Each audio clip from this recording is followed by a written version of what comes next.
berjalan dalam kerendahan hati. Maka Yesus berkata pula kepada orang banyak, katanya, "Akulah terang dunia.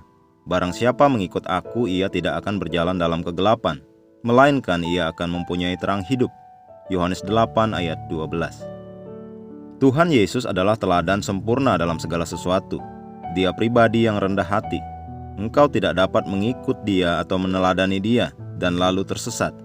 Dia berkata, "Barang siapa mengikut aku, ia tidak akan berjalan dalam kegelapan, melainkan ia akan mempunyai terang hidup." Engkau tidak bisa mengikuti jejaknya dan masih tetap sombong. Ini mustahil. Ada orang-orang yang khawatir jikalau kesombongan menguasai mereka. Tidak ketika engkau benar-benar mengenal dan mengikut Yesus. Cara untuk mengikut dia adalah melalui firman-Nya. Jadilah pelaku firman Tuhan. 1 Petrus 5 ayat 5 berkata, "Demikian jugalah kamu, hai orang-orang muda, tunduklah kepada orang-orang yang tua. Dan kamu semua rendahkanlah dirimu, seorang terhadap yang lain. Sebab Allah menentang orang yang congkak, tetapi mengasihani orang yang rendah hati." Berserahlah kepada Tuhan dan firman-Nya. Itulah kerendahan hati yang sejati. Dalam Filipi 2 ayat 3, Roh Kudus menekankan, jangan lakukan sesuatu karena didorong kepentingan diri sendiri, melalui pertengkaran, perselisihan, keegoisan atau untuk tujuan yang tidak layak, atau didorong oleh kecongkakan dan kesombongan yang kosong. Sebaliknya, dalam semangat kerendahan hati, kerendahan pikiran yang sejati, biarkan masing-masing menganggap orang lain lebih baik dan lebih unggul dari dirinya sendiri, memikirkan yang lain lebih daripada dirimu sendiri. Intinya dikatakan dengan jelas, jadilah rendah hati. Jangan memandang rendah saudara-saudarimu dalam Kristus, terutama pemimpinmu dalam Tuhan.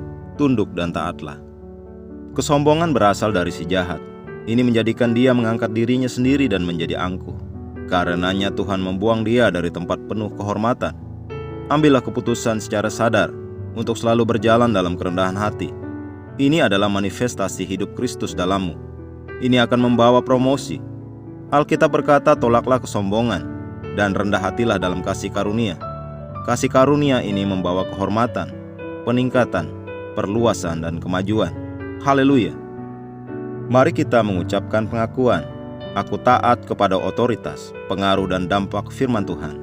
Aku menerima firman Tuhan dalam hatiku, bertindak seperti apa yang diperkatakan firman. Membuat perubahan berarti dalam karakter dan sikap dengan dan oleh firman Tuhan. Setiap hari aku berjalan dengan unggul dalam kerendahan hati, dengan kerelaan mengambil tanggung jawab pelayanan atas yang lain, dalam kesetiaan atas firman Tuhan, yang karenanya membawakan perkenanan ilahi dan promosi. Terpujilah Tuhan.